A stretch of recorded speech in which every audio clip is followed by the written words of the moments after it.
Brewskis. Oh, 5 Reeskies. 5 minutes. Thank you, 5 minutes. Thank you. 5 minutes, please. Thank you, 5 minutes. Yeah, this week was nuts.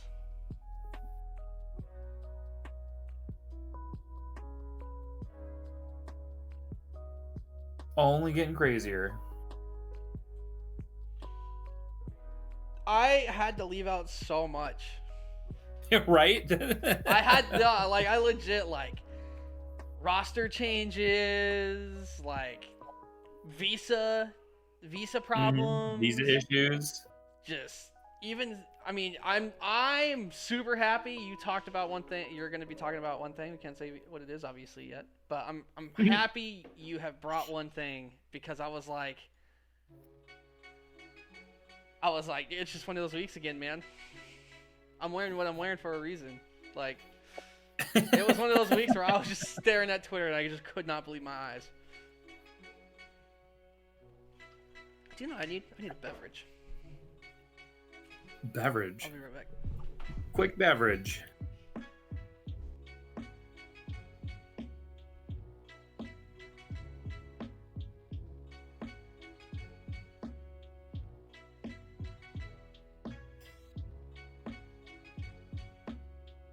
All by myself, don't wanna be all by myself.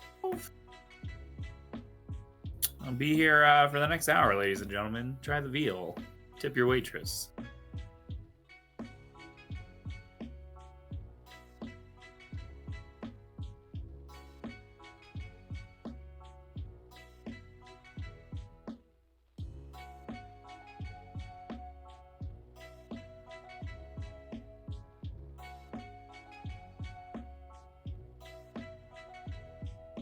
Got some good topics to go over this week.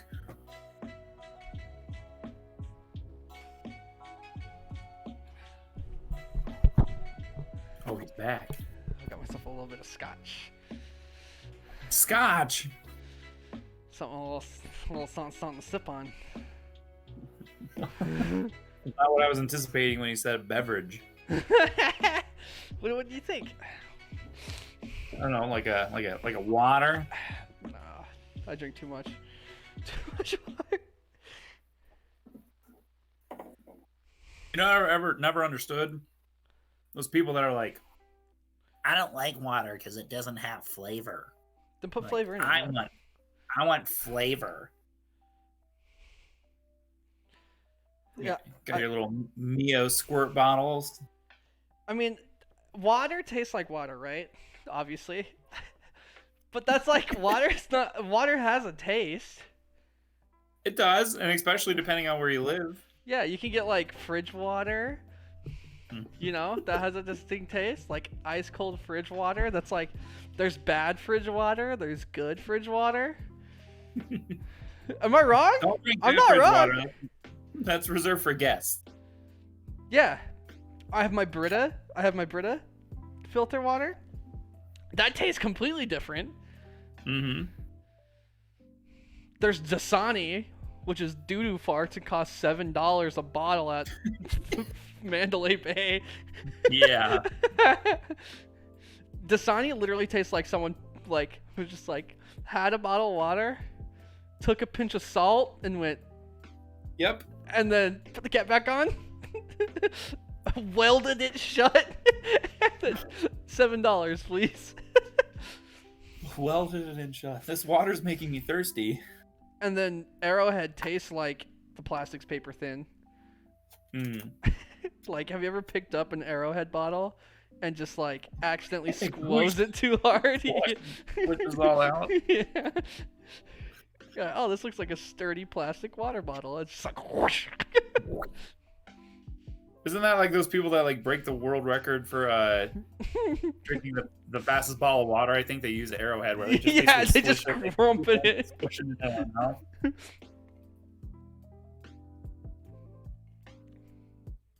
Oh yeah, that's good. A little bit of scotch on the rocks.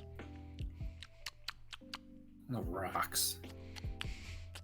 One rock.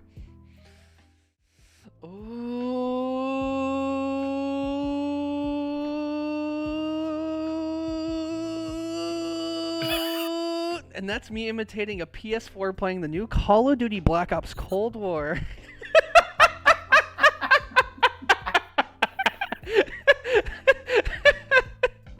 Like, I'm a big fan of white noise, and just having a jet engine in my background is amazing. I love it. Welcome, everybody. I'm going to go ahead and pause that music. Welcome to the LFTG Podcast. We are now on episode 16. Wait. This is actually 17. No, is it 17? This is 17. Oh, my goodness. I forgot to change the thing. 17. Dude, how did I do that? I think I changed it. This esports show no longer needs a learning permit. This is well equipped to drive. I get so sad every time I do something like that. I'm like, I kind of worked hard on this. It's always the episode number, too. Okay. All right. Whatever. This is the LFTG Podcast. I am Refresh, and sitting next to me is my lovely host. This is Mohawkmike. I've been here for 17 and looking for 17 more. I've been here for 16. Going on 17. 17. And having a real good show. It's been a long week. But we're here. We've made it. We've moved from Tuesday. Maybe, do you know why it's felt like a long week? Because it's been an extra day. It's been an extra day. My work has decided that I shall no longer work Wednesdays. They banished me from Wednesday working. So now we have this, believe it or not, this was the discussion of our original time slot. It was right in the middle of the week. So maybe it was all meant to be. But yeah, I'm no longer working Wednesday. That's why we're actually starting earlier in the night too, rather than 1 or 2 a.m. if you're on East Coast. I used to be, as I previously was. I know you moved to only an hour ahead, and now I start earlier. I'm punishing you. I'm punishing you with all this. All right, but let's get into it. We got some juicy news, some fire headlines. It's been a wild week. You already know where my news is going. If you guys have had Twitter at all pulled up, my news direction this week is hey, you never know. Halo might start soon. Some Melee stuff might start soon. Some other esports might start soon. I have my core. I have like my 3 or 4 that I really pay attention to. But right now one of them is just making all the news, and we're going to go ahead and start off with the first topic of the quick scope, which is Zuma, the Italian stallion, now formally played for New York Subliners due to hand injuries. Zuma has now been forced to retire. He had a cyst in his hand a while back that was causing his thumb to actually go numb. He had hand surgery a while back, and now the cyst has reemerged and now starting to cause hand pain. So definitely very, very unfortunate for a player of this caliber. Zuma, this has been a hard year for Call of Duty, whether it's been a death in the scene or people retiring, and this is another hit to the Call of Duty League where an outstanding performer, an outstanding personality of the scene is now having to cut their career short, but this time due to hand pain, which is a reoccurring theme in some of these esports now, especially some of these controller esports. Melee is super heavy on the hand pain, but this is the first time we've really had a full retirement from the scene due strictly to physical restriction. This player's been playing for a long time. We're going to go ahead, started off early career on Erupt Gaming, eventually went to Denial and Ghosts, got his professional career started off in Ghosts, went to Denial, won your first major event at UMG Dallas in 2014, $10,000 prize pool with Zuma replaced Saints and Study, and then ended up staying on denial for a very, very long time. Won UMG series, AW won another UMG. It looks like the UMG events were the way to go for Zuma for a long time. Ended up eventually switching over. Wait, let me find. He has. What was he replace? Oh, he had the Miss Champs that year. Eventually switching over to Envy. Stayed on Envy for a bit, but really got a hot start and your best placements over on FaZe. Second, 1, 2, 3, 4, 5, 6 second places in a row, and then 5 first place. Stayed on FaZe for the majority of your career, and then even all the way through World War II, Black Ops 4 was on FaZe, and once the League franchise finally moved away from FaZe, so many, many years on FaZe, and now it looks like they're going to focus a little bit more on, he's going to focus a little bit more on content, so I'm interested to see what he does in the future. I think he has a crazy intelligent mind behind the game. I think he could easily go into analyzing tournaments or maybe even commentating. A little bit different skill set, but I would like to see him do something. I would like to see his face on the camera. He has a very distinct voice, the hard Jersey accent, yelling at you, let you know how it is. I'm going to miss it, man. I'm going to miss the trash talk, all that fun stuff. Yeah, I think you hit the nail on the head. I was going to say the same exact thing. Like, it's super unfortunate that he's having to stop due to specifically like hand issues. Like, it wasn't, thank goodness it wasn't like he was in a car accident or something like that. Like, he literally is just years of stress from the way of playing and like at being at that high level too with that competition. You're gonna do whatever it takes to win, and sometimes a lot of these players don't actually have their best like health practices put forward. But I could totally see him being an analyst or maybe becoming a coach somewhere, or like you said, even just like content creation and stuff like that. He'll be around. Yeah, I think he would be pretty hot-headed coach. I think it would be pretty funny to see him a coach. Nah, you shut up. Nah. Yeah. That would come out, but I would love to see him as an analyst. I think he has a great eye for the game, and I think he can speak about the game very well, and that's something that players do struggle with as they transition into a career after play. But let's go ahead and talk about some more Call of Duty stuff. Shocker. But our wishes have been granted. The prayers have been heard. Ranked play has officially been announced for Black Ops Cold War. The speculation here is that it's going to release February 4th alongside with the map Black Ops 2 map remake Express, which is immediately going to be thrown in the competitive rotation as a search and destroy map, but I can easily see it being played on Control. So that's good news. I'm mostly bringing this up not only just because it's Call of Duty news, but because as a mini discussion, I 100% believe if you're going to have a successful esport in any way, shape, or form, you need to have a ranked play online. You have to have some way. 1,000%. Yeah, you have to have some way for casuals to be able to get into competitive in any capacity. In any capacity, you just need that barrier of entry to go away, and ranked play is the perfect place to do it. It's somewhat shocking that it took them this long to get to it, but it makes sense with it being the launch of the season. I think it's good timing. Mm-hmm. I think that they obviously had ranked, planned the entire time since the release of the game, but actually waiting it. The fact is, like, if they had actually just been fully transparent and said, hey, we're planning at the launch of the season for the CDL, we're going to release ranked play instead of just keeping everybody in the dark, would have been a lot better. Maybe it was a scramble though. Maybe they just completely forgot it out and nobody thought about it too. But I'm happy that it's a real thing now.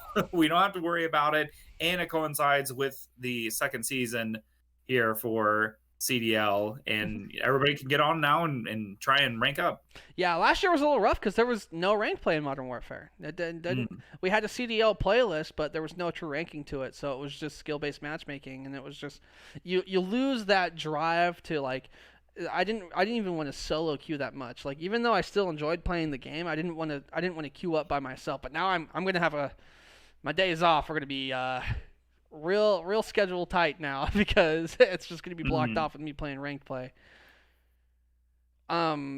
Last thing I wanted to say about it is I think the reason why it is so late is because the season's starting late. Usually our season starts in the first week of December.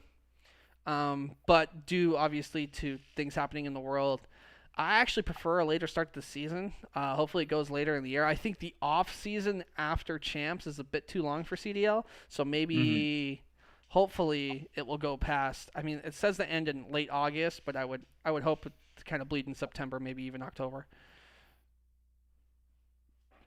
One of my favorite subjects this week is one that you're talking about, and I'm all about. Yeah, I feel like I kind of snagged this one away from you. I purposely put it in here because I knew that it was a subject matter that you cared about, and we kind of talked about before. So Neymar, world famous football player. See, I didn't say soccer, I said football. Apparently there's speculation he's been receiving offers and talking with a couple different esports orgs about signing on with them. And that's a tremendous move if it is to happen and whoever picks him up. But even more so, this is continuing the trend that we've seen with big time influencers, whether they be music artists. Post Malone is now part of Envy. 100 Thieves, Optic. A lot of these people. A lot of these orgs are signing these, bigger name talents and bringing them on board. Neymar, he could really, really start breaking numbers as far as like viewership. And, if he started actually competing and going to more like he plays a lot online and he plays a lot on Twitch. And especially with like that burst that he got recently for competing in CSGO, I think the sky's the limit here. But it also, too, like I said, just the trend of orgs doing more than just this is traditional esports, this is all we do. They're branching out even more and more, and it's becoming more of a factor to have actual entertainment incorporated with your organization than just winning trophies. Yeah, Neymar is a perfect ambassador, especially as a footballer. He's from Brazil, plays a lot of CSGO, fits in with that culture 100%. That's a perfect esport for the real. But I don't think people realize how big Neymar is as a personality, because we live in the States. Not a lot of people in the States know the name Neymar. This man has 51.2 million followers on Twitter. Jeez. That's bigger. That's bigger than some countries' populations. A lot of countries' populations. So this man's a world icon. I think he can bring nothing but greatness to esports. There is a little bit of speculation that if an esports organization is going to bring him on, it's going to also be as an investor. And there's an even smaller whisper in the air right now that he's thinking about starting his own organization, which he would easily have the funding to do so.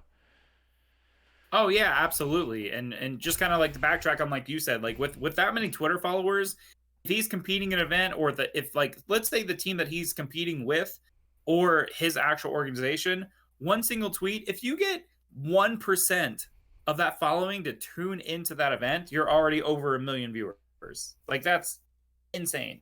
Yeah, absolutely nuts. And it's a wild realm that we could possibly be entering, because we've seen other people in other sports, such as Lando Norris from F1, starting to make a presence in esports, and he's also talked about starting his own organization and content. They did Nade Shot and Courage did a show with him, and they talked a lot about that and like his inspiration of getting into the business. He's always loved games. So I think if these players in these other sports are passionate and they can really bring a player's point of view to the business side that we haven't yet had in esports. It seems like we have a lot of owners that doesn't really know what it takes to compete or what it takes to fulfill an organization and make players and sponsors happy from that point of view. So this could be an interesting dynamic. I would love to see Neymar partner with a company rather than start his own, and I would like to see how that company would transform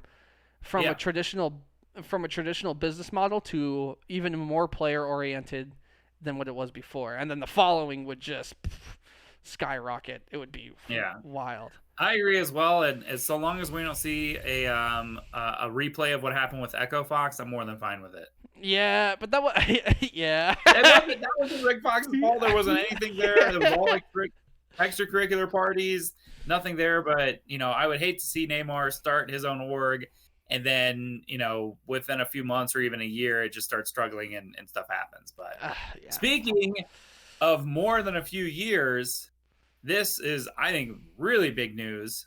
Yes. Legendary Smash player, one of the five gods, PPMD, formerly Dr. PP, has announced that he will no longer be a part of the esports organization Evil Geniuses. He has been with that team for 7 years. And of that, he didn't really compete that much. He had some ongoing health issues, had a lot of, factors that prevented him from travel and competing and practicing and really being more influential in the scene, even though he's already had a huge impact. It feels weird. This is almost like a passing of the guard. Like, if we actually, see him at an event in the future, or even just watching him like stream online, watching his social media, and he's not wearing that, he doesn't have the EG tag, it just feels weird. It feels odd. But I think from a player's perspective, he's obviously, he did super incredible with EG. EG has always been a fantastic organization to watch, and I feel like they're in this somewhat transitional period. And it's not that they don't want PPMD still involved. It's just, especially with no live events and kind of the shape of like what Melee is looking like, it's just better to move on and leave in good graces than to kind of just hoping that something's going to pick up. Yeah, well, it's hard to justify paying a player that's not playing. Yeah. Yeah, you've had someone signed for a very long time that, every now and then streams, so you get your branding and your advertisement out there. But besides that, you haven't really seen anything from PP in a very, very long time. The most that we've seen from him was interviews in the recent Metagame documentary. That was probably his biggest show. I know he has showed up. I believe he showed up at Genesis, right, for commentary. He showed up at an event in the past for teams. So, I mean, the player's kind of been obscure. I wish PPMD was one of those players with, I think, an infinite amount of growing potential as a player. So it really saddened me when he stepped away from the scene, especially because we didn't know how long it was going to be for. But, I mean, this move makes nothing but sense. Like I said, you can't really justify to keep paying a player that's not playing right now. And that might make me sound like a butthead, but I think that's just the facts. If you look kind of like within the same wheelhouse, like Hungrybox, even within the same scope of esport, is still on Liquid and is still doing a lot of streams and influential stuff and hosting online tournaments and stuff like that. So maybe, I don't know, there's some aspect there as well, but we'll see. Maybe this was just a mutual thing, and I think they just both decided to part ways. I think it was. I would assume so. Yeah, I don't see EG as an organization. PPMD's been a part of it for almost, forever. And so I don't see them doing him wrong in any way. And if they did, I think he would have said something about it. Yeah. But let's go ahead and move on over to the Reload. The Reload has some. I mean, it's that time of week again where I got to talk about the Challengers Cup, man. I have the whatchamacallit right here. The placings right here. We got I love the graphic this week. Yeah, the actual placings, so you guys can see the names, how much money they made, and how many pro points they've received. 4th week in a row, West Star, Zapdos, Gravity, Polex, and Venom. They are. I don't think this is going to change throughout the whole Challenger. Once Challengers goes to the Elite Series, I don't think this is going to change. And the reason why I don't think this is going to change, because when you look at all these rosters and when you look for consistencies, there's one team that has had one consistent roster, and they're the team that's winning.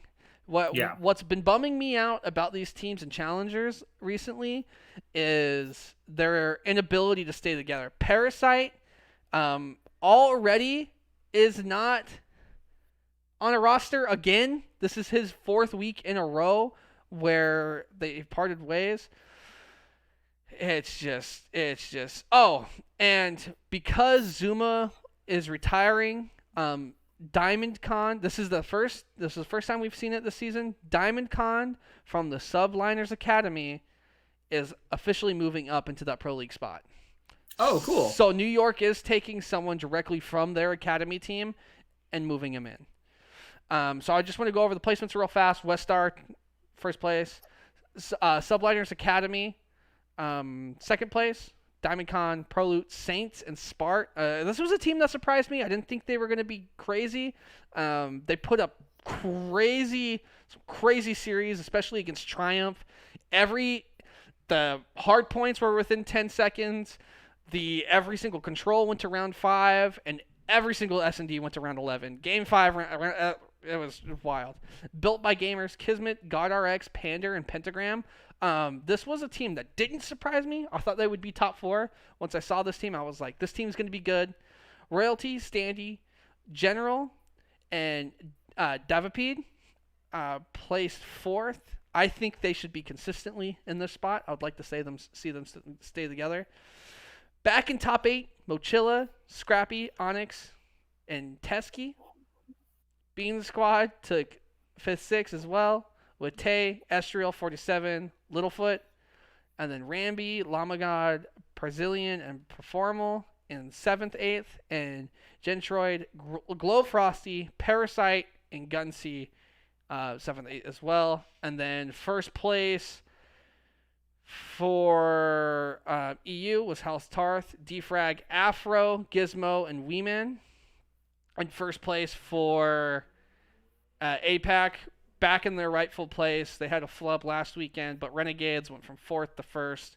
So they're back on top.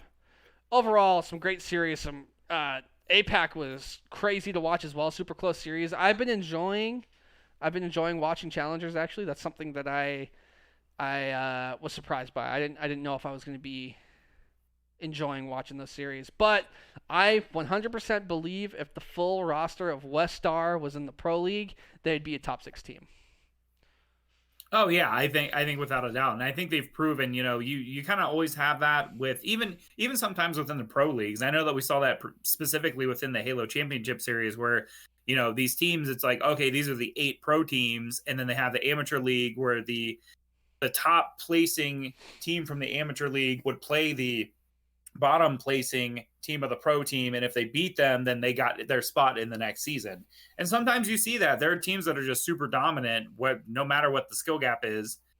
And I think not only are we seeing that, but I also love the fact that we're seeing the system actually work. We're seeing what is supposed to be the chance for a lot of these players to kind of earn their space, to get a little more notoriety, to kind of get exposure and work their way up to the pro league. And it's as far as it's lining up right now, I think it's working. Yeah, I know. Whether this team stays together or not, that's the question. I doubt it. I doubt an org's just going to pick them all up together. Oh, they would be making. I think they would be making a mistake if there's rumors of expanding next season. If a team does it, if there's expansion league, and if I was looking to get in a league, I would pick up that full squad. Absolutely. I think you would be making a massive mistake of separating those players. These are players that have been staying together, playing well together, have won now 4 tournaments in a row. They're gonna. I mean, if they keep doing that, they're gonna be almost reaching professional salaries by themselves in the Challengers League. And that's also a testament to the Challengers League and this is just the Challengers Cup. This isn't even the Elite Series yet. Yeah. That's also a testament to Challengers League to providing correct funding for these teams and providing incentive. And I think another thing that is a true testament to that is New York Subliners picking a player straight from their academy team when a player retires and putting right on the roster. I think that was the ultimate PR move. So big ups to New York for making that play. Big ups to New York for making that play. But speaking of New York, we're going to go ahead and move in. I mean, this is something I kind of wanted to do last year, but I want to do a little bit of matchup predictions now. In the future big events, I'm going to take from multiple events, and then I'm going to do predictions over multiple events. But it's the Call of Duty Kickoff Classic, the one preseason. Basically, this is like a test to make sure the game's gonna work. Yeah.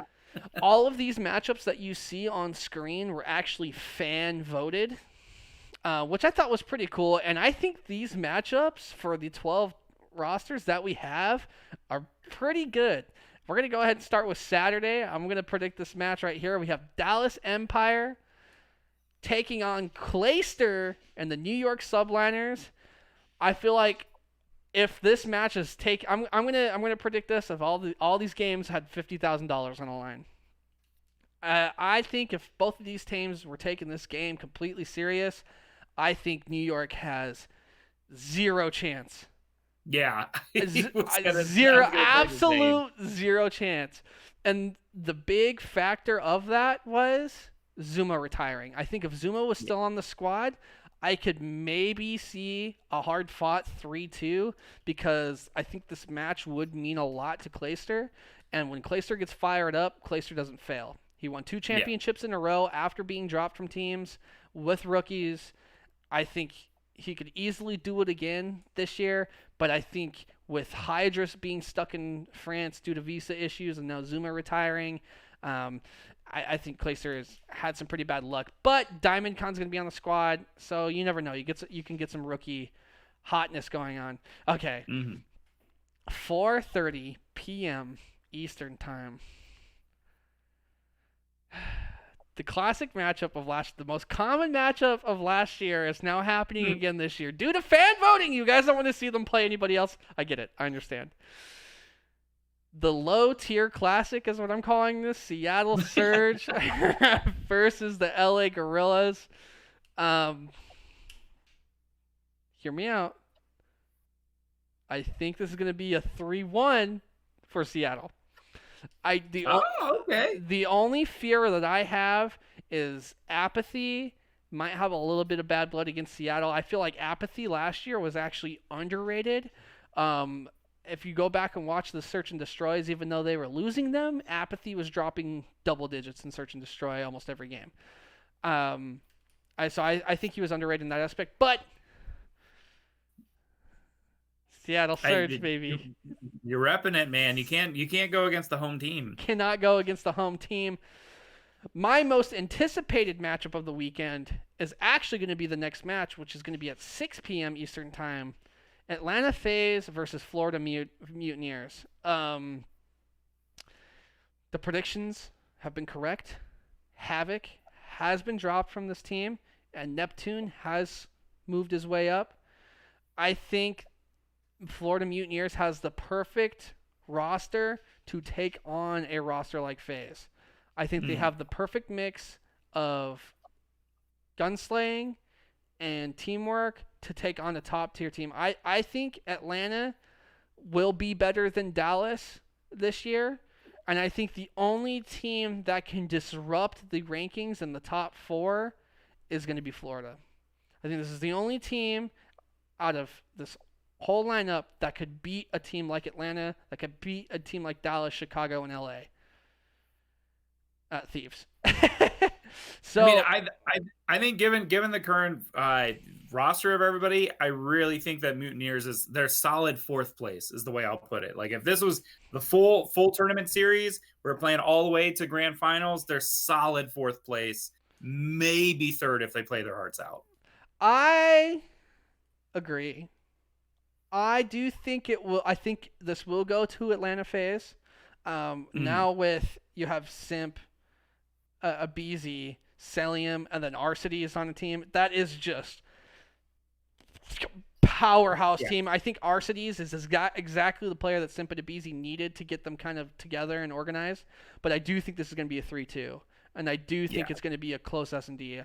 And I could see it swinging either way, but I will say Atlanta should take it. Then we're going to hop on over to Sunday, which is going to be the Europe Classic. We have the London Royal Ravens versus the also wholesome Paris Legion with their crazy Twitter following and massive Twitter presence. And the best branding you could ever hope for. Paris Legion. Have they tweeted out anything about the kickoff? No. They've retweeted it. They've retweeted it. It's going to be sick. Okay. Yeah. They're going to lose 3-0. I think the only factor, if Paris is going to get hot, the only factor is Scraps is on Paris. And I feel Scraps was kind of done in by London this year, him and his twin brother. I think there could be some bad blood in the water, and that could really fire a player like Scraps up. But I think it's going to be 3-0 London. It should be a 3-0 London. We're going to move on over to the North Classic, the Battle of the Real North. Is it Minnesota? Is it Toronto? I think the Minnesota Rocker lineup is just going to be a little bit too stacked for Ultra. I could see Zinni or Methods playing super, super well. You have Classic on that team. I think Toronto, if they can carry the fire that they did at the end of the season from last year into this year, I think they could do it. I remember all these predictions of all these teams are taking it seriously. I think Toronto could beat a team like Minnesota, but they would have to really work together. Yeah. On the flip side of that, Minnesota is known for being the team, especially at the beginning of the season, to work really well together. So I think a matchup like this is going to be super interesting to watch because it's going to be more of battle of wits than it is going to be slaying power. And I personally like to watch. I like to watch those matches.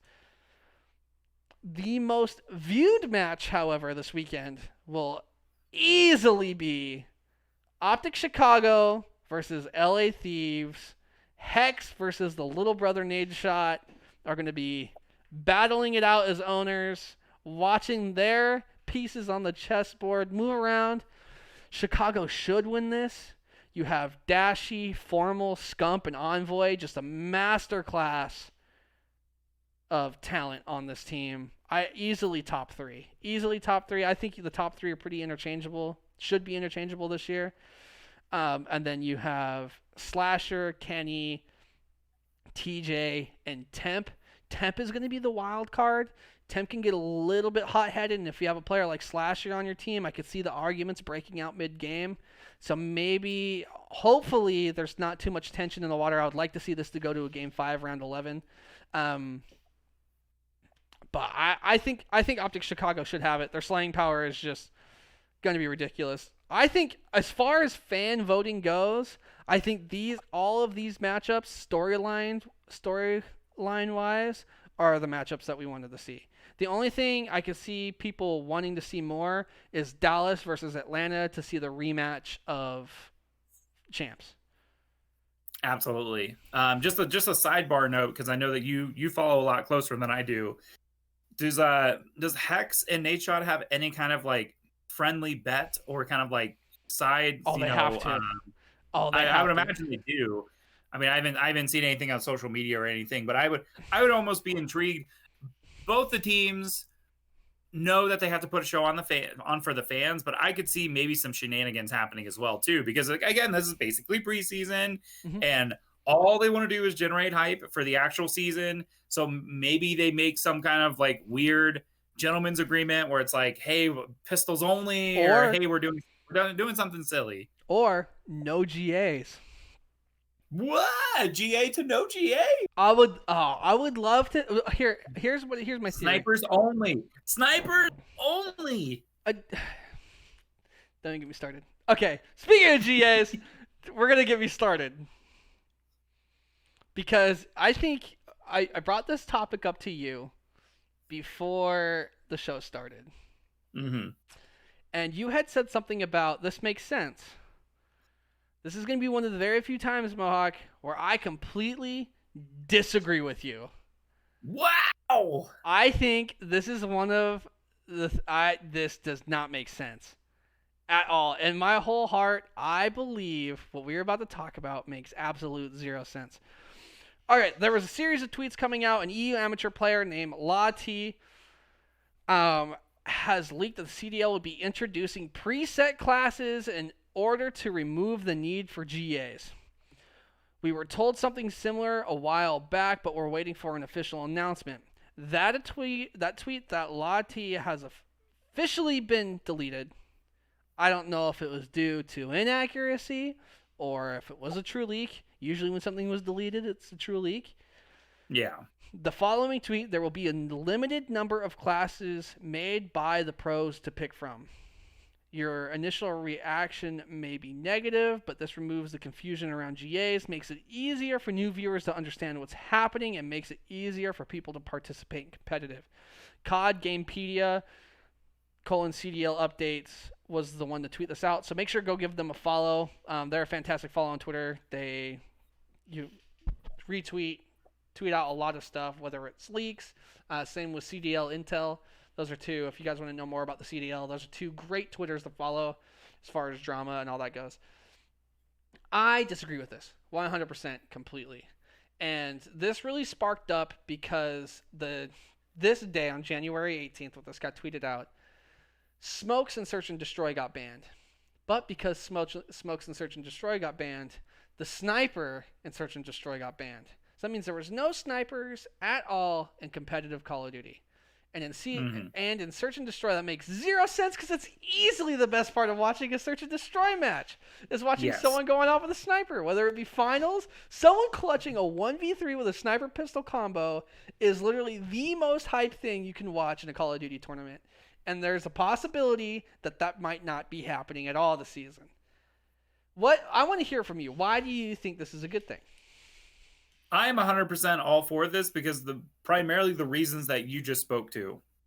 From a spectator standpoint, it's going to be so much easier to watch, especially with those assigned roles that these players are already receiving, whether they be Slayer, Objective, whatever that term we want to give them. I think it gives more spotlight to the actual players themselves and the roles they're playing.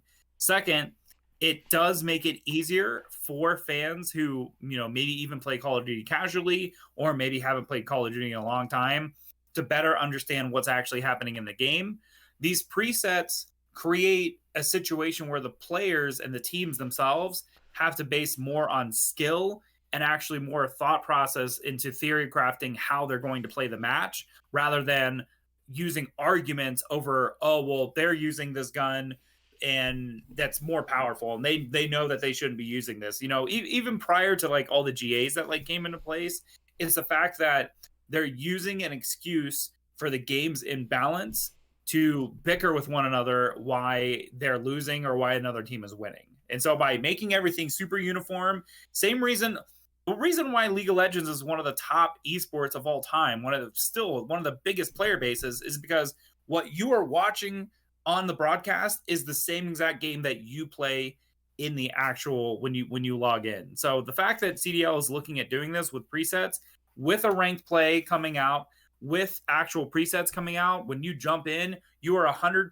playing exactly the way the pros play, and I don't see any negatives from this whatsoever. Here's my negative from this is these presets will not be in public matches. At the very most are going to be in ranked play, which not everyone's going to click on. And I think in order to engage with new viewers, they need to see something that's familiar to them. And I think a lot of these new viewers would not have played ranked play, would have only played pub matches or not even played the game at all. So if they see something like this, they buy the game and they play it and they're like, create a class. What the heck is create a class? I think that does a disservice to the game. And my other big thing is one of the main reasons why I love watching a game like competitive Counter-Strike. I'm even starting to like watching Valorant, and even more so Call of Duty, is the creativeness that you can have with team strategy with something like create a class. I know you can't create a class in Counter-Strike, but you can buy weapons, you can buy certain equipment, use it for different situations. That's all of it's available in the game. My fear is that there's going to be a lack of dive into the actual game meta due to something like this. I think you're going to see less improvements and less skill increases throughout the game's life with class presets than you would if it was open weapons, open classes, create class. Obviously, ban rocket launchers, shotguns. And honestly, if shotguns were a primary weapon, not a secondary weapon, I would even go as far as saying keep shotguns. because you keep shotguns, don't run overkill. You have to run a shotgun and a pistol. All of your engagements are close range, and not kind of close range. All of your engagements are close range. I'd be okay with that. But I think that would be more entertaining than seeing presets, because you're going to see true gun skill come in. But I've always been a weird player when I competed in this game. A lot of the time I use a second string AR, and I don't use, in this game it would be the Krig. Instead of the Krig, I would probably use the M4 this year. And if they don't have an M4 preset, and I can't use that gun in certain situations that I feel the gun is better in, it doesn't force teams to adapt. I think I feel like the game's going to be more about who can outgun who with what, rather than truly outthinking an opponent. Because you're all going to be on. The difference between like Halo's preset weapons, right? And I played Halo for a long time. Difference between Halo and this having preset classes is, in order for me to gain a different advantage on the battlefield in any way, I would have to go to a different part of the map, pick up the sniper rifle, rockets, or overshield, and then I can make a play from there. But if I can just simply choose a different class, that it limits your strategy, because your roles are going to have to stay playing in your role. There's going to be no uncomfortability at all. And I think that's going to limit adaptation in a player's mind in this game. That's the only thing I'm worried about. The creativity and playmaking by itself, I think, will suffer, and that's a big part of the reason why I like watching Call of Duty. I gotcha. And I'm more of the perspective that I don't play the game, but I watch it. Mm-hmm. And for me, like, even thinking from the logistics of the back end of it, you have to understand that they're trying to run this league as if it is a traditional sports league. Yeah. And a lot of the executives that were brought on are actually from the NFL or have other traditional sports experience. So by creating a situation where the running back is the running back, the tackle is the tackle, quarterback's the quarterback, they're putting these players in these set positions, it makes it easier to gain new viewership and have a total understanding is all. Being a player and playing the game versus just being a spectator is completely different. Yeah. And I totally acknowledge that. And that's where our experience is different. But I can guarantee you, when these executives are sitting in that boardroom and they're having these conversations, they want to make it as streamlined as possible. Yeah. And I'm totally for this. I think, and so, okay. I like your opinion. I like my opinion. I think those are two very separate ways to look at this. I think the ultimate fix for this would be to do something that Black Ops 4 did. Make the attachments simple. Do 3 or 4 attachments per gun and make it stock, foregrip. Like, make the attachments super simple. Don't have 50 types of foregrips. Don't have 50 types of stocks. And then you have your specialists. But I think specialists in Call of Duty should be something like, all right, you have a flash grenade specialist, you have a smoke grenade specialist, you have a trophy specialist. And I feel like this gets rid of all of the confusion, and then you do something like, oh, this player's running smokes, this is his role. This player's running this is his role.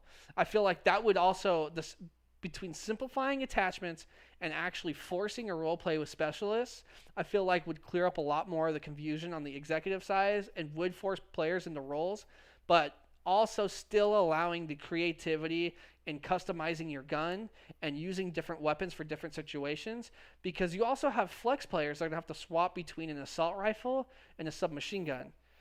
And then there's also assault rifles players. There's some that do run a sight on their gun, and there's some that don't run a sight. So it's either we're going to have 3 assault rifle classes, 3 submachine gun classes, and 1 or 2 sniper classes. You might as well just let them create their own classes, because you're going to have 3 to pick from. It's already going to be just as confusing, because those classes are going to be different anyway. I think that's the ultimate fix, but I do see where you're coming from as a pure viewer standpoint. I do feel like it will be more simple to watch, but I feel like that's also the negative, because there's going to be less to learn.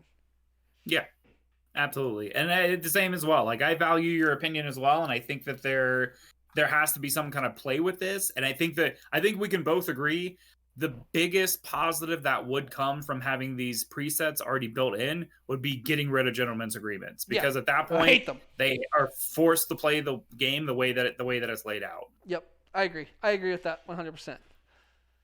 All right, let's talk about some interesting news that you're bringing up right here. Tell me. Yeah, this one actually just dropped earlier today. So specifically, this is from the WSOE, the World Series of Esports. I'm pretty sure is what it stands for. I can't recall. Mm-hmm. But this is an organization based out of Las Vegas. Formerly was ESP, is now eStars. But they've been doing their WSOE series for a while. They've done it for games like Hearthstone and Dota and a couple of different games. So now they're doing Valorant. And this is something that I saw earlier today that I think is a really, really cool, not only like marketing tactic, but also a way to really get people hyped for the event. So they're referring to this as social bounties. So they have specific TikToks and they have a tweet that is out there. And if they hit 1K likes, 1K retweets, whatever it is, will add up to $5,000 in additional funds for the prize pool. So all you have to do, if you're looking into the event, if your favorite team is playing, if maybe there's a player you follow, all you have to do is hit that like, hit that retweet, or watch that TikTok, whatever it may be, and they're going to add money to the prize pot. And I feel like this is a super cool initiative that I don't know that I've really seen anything else like this before. There's a lot of different things that organizations have done to basically raise the prize pot for different events. But this one's really neat because not only does it grow the social aspect, but it's the easiest way to actually get word out about the event as well. So I'm curious to hear what your thoughts are. And then I have a couple other examples of ways that orgs and platforms are using to actually grow prize pots and bring more notoriety to their events. But I'm just curious to hear what you think of this social bounties method that WSOE has introduced. First of all, hello chat. Thank you so much for the bits. Super sick.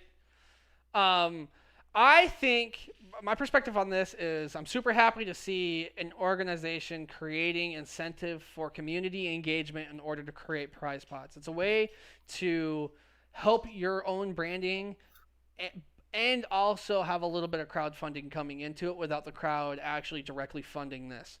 I feel like it's a really good tactic to get the community engaged and to create incentive to even increase your prize pots, because at the end of the day, a lot of money being made in this online space, or people viewing these tournaments online, and if you can get as many eyes on that as possible, then you're creating a better brand, you're creating a better business for yourself. So this is a way for people to really get into someone's brand and help promote it and help grow the prize pot. So I think that's something that's super good. I think it's, and they're promoting their different social medias. I think it's just good for everybody. I think it's a smart business move.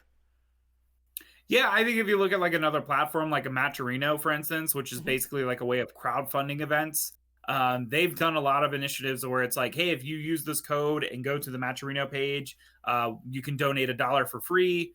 Or, you know, the other things that they have are stretch goals, or specifically like, hey, we want to have this show match, or hey, we want to fly this player out. Smash CG has kind of done the same thing.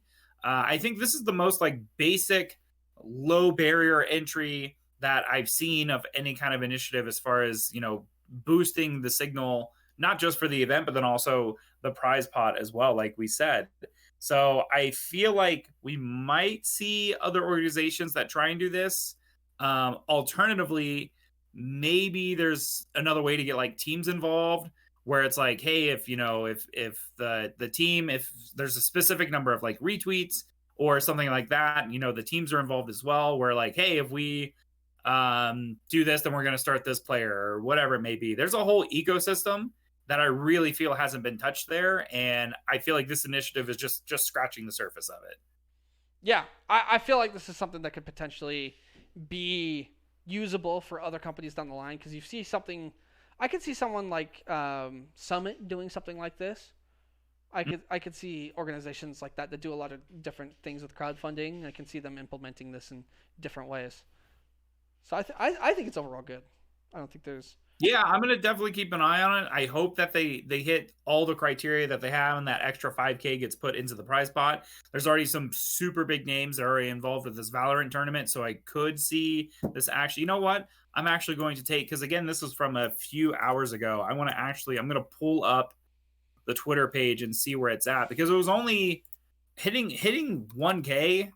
Especially with some of these names and teams that were involved, should be relatively easy. So let's see. Okay, the tweet right now is sitting at 162 retweets and 306 likes. So they're pretty far off from that 1K goal of what they're trying to hit, but in theory, they should hit it no problem. Yeah, they should. Yeah, they should be fine. You should see that extra 5K in the prize pot.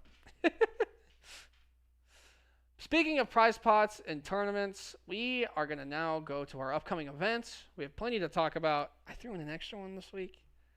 I'm surprised. Sometimes I'm the only one that has one, but now you have two. Yeah. Extras. Look at me. That's that extra day, man. It really got my F1 wheel turning. All right, we're here with the upcoming events for this week. Talk to me about Frosty Fostings. I know do you have involvement a little bit with this event? Yeah, I mentioned it 2 weeks ago. This year, Frosty Fostings is going online due to COVID.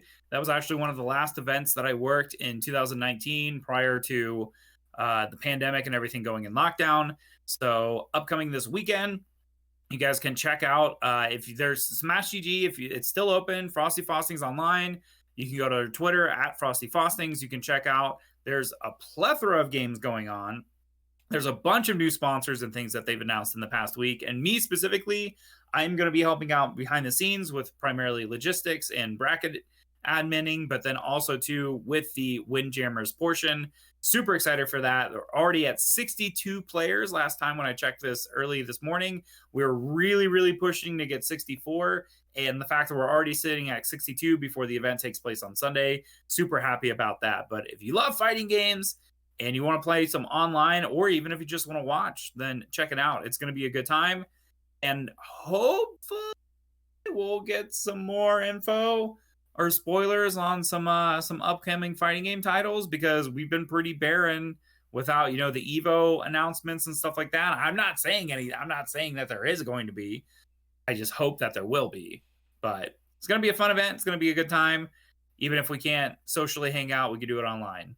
So made it rhyme. All right, everyone, make sure you watch that event, because Mike just basically told us, without telling us, that we're going to find out some info that he's not allowed to share. So make sure you go watch Frosty Fostings. Go watch Frosty Fostings. I'm super excited. I'm definitely going to watch a little bit of the Windjammers, and for sure some Third Strike. Sure some Third Strike. I love the 2-character meta. I think it's sick. And Tekken 7 of course. Tekken 7 is always hype. Mm-hmm. I'll tell you the other one that's really getting a lot of push right now too is Battle for the Grid, the Power Rangers fighting game. Really? Really, really heating up. It looks like it's going to be really good this weekend. If you haven't watched it, it plays basically like Marvel. It's 3-on-3. It's a tag fighter. It's going to be a lot of fun. I am super excited and pleased to continue to announce and talk about our Call of Duty CDL search and destroy settings, which may or may not have presets depending on what the world looks like in the upcoming week or so. But CDL settings, 3v3 search and destroy tournament, has $200 in the prize pool. It is free to enter. All you have to do is go to our Discord, go to lftg.com/events, click on the picture Call of Duty, and you'll be in our Discord.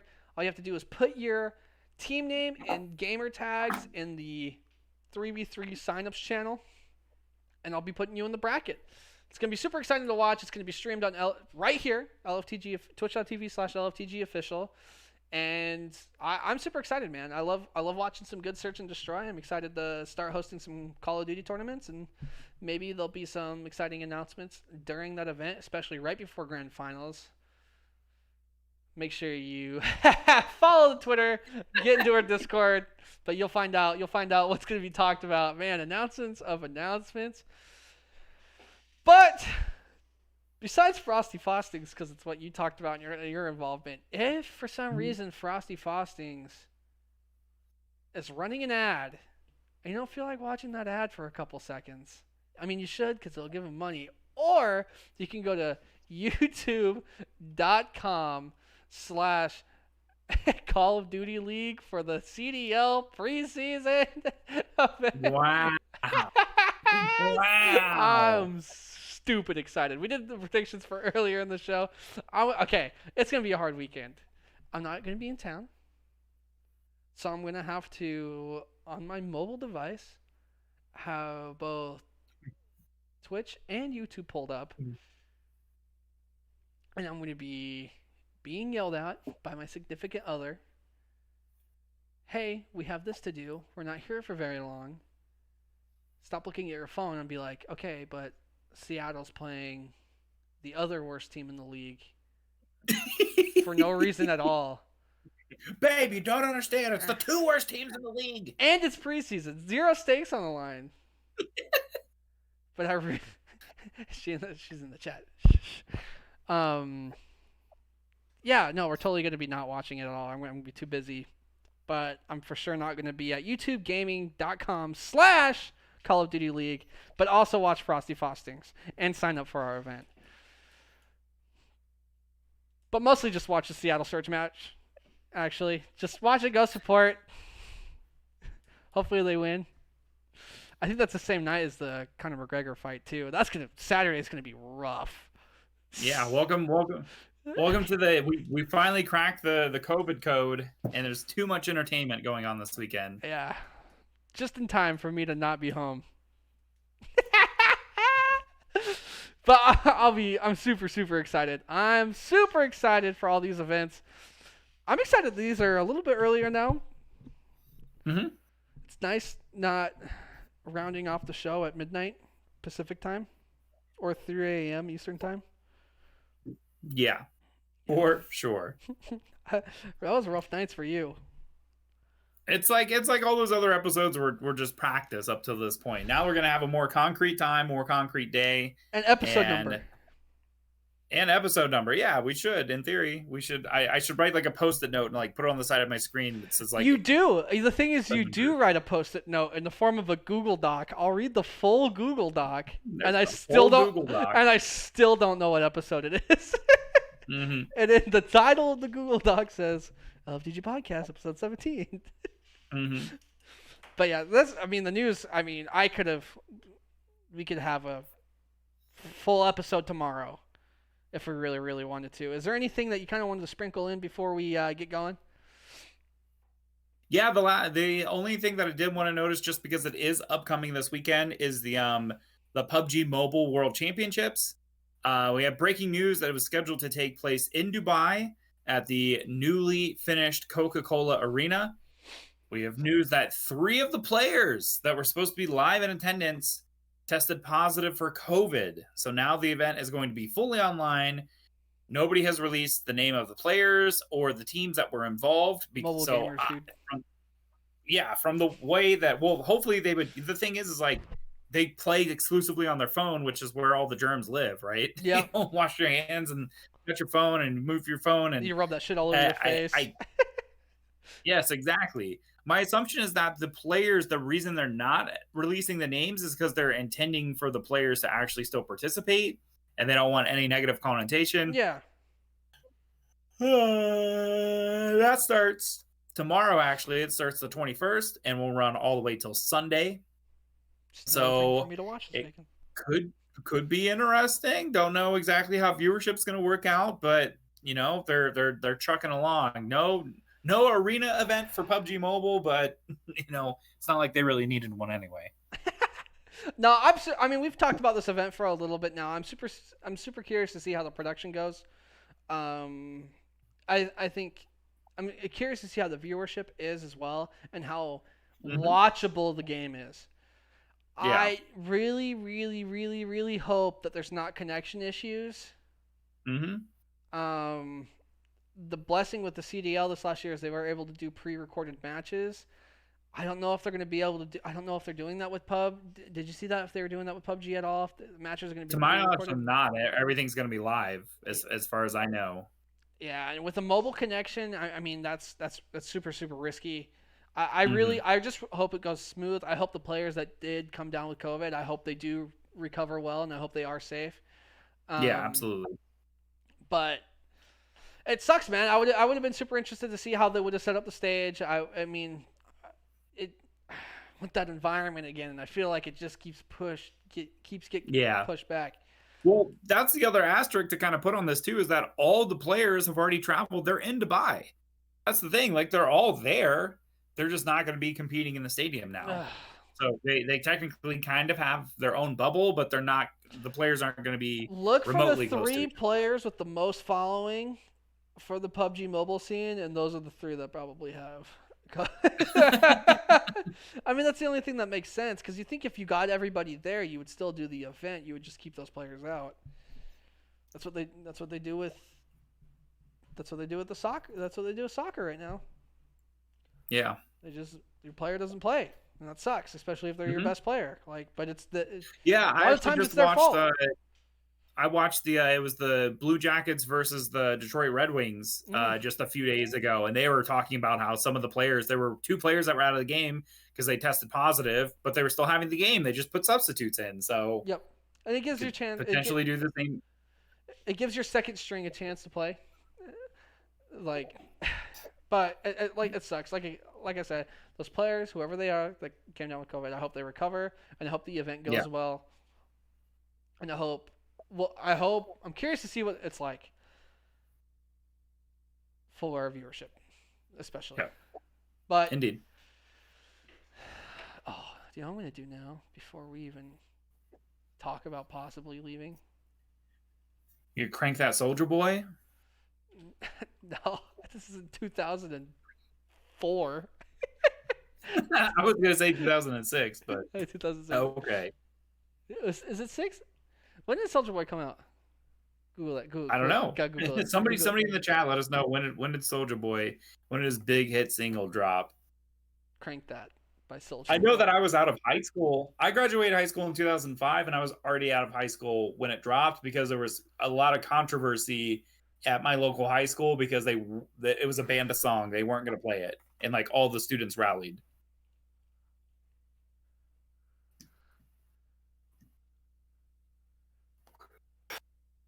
Okay. Well, that's not right. Oh, wait, what year did you say? I said 2006 is what I said. It's probably 2007, though. It is 2007. And the only reason why I was going to say 2007 is because I remember playing Halo 3 when it came out, and that came out in 2007. It's the only. That's the only. Do you remember where you were when you first heard Soulja Boy? Yeah, well, I was playing Halo, and I just knew it was out during the same time, because people were blasting it in Social Slayer lobbies on Xbox Live. I wanted to murder someone. But we're gonna go ahead, and it's that time of night where we unpause the music and maybe play. Well, what were you gonna say before I interrupted with the Soldier Boy comment? Was that it? We're just dipped in. That's it. Yeah, I had to update the thanks for watching page. Okay. The text. But as the music fades in, and Mike leans back in his chair with laughter as we close out another fantastic episode of the LFTG Podcast, episode 14 or 15 or 16, but most likely it's episode 17 of the LFTG Podcast, and that means next week will probably be episode 19, but it will really be episode 18 of the LFTG Podcast, now hosted on Wednesdays. I just want to take this time and say thanks for everyone for coming into the chat. Thank you for the bitty bitties. I love to see them bitty bitties. Keep throwing those bitty bitties in there. Some more bitty bitties, please. And thank you so much for taking your time out of your night to enjoy this special time with myself, Refresh, and my beautiful furry, also has haircut but somehow hair longer co-host named. This is Mohawkmike, and as far as I'm concerned, keep your bitty bitties to yourself. I don't need them in my face. Bitty bitties over here. Again, thank you so much for watching. We will be back next week with the episode 18 of the LFTG podcast. We're going to go ahead and swoosh out of here. Thank you so much for watching. You guys have a fantastic week. Bye. Goodbye.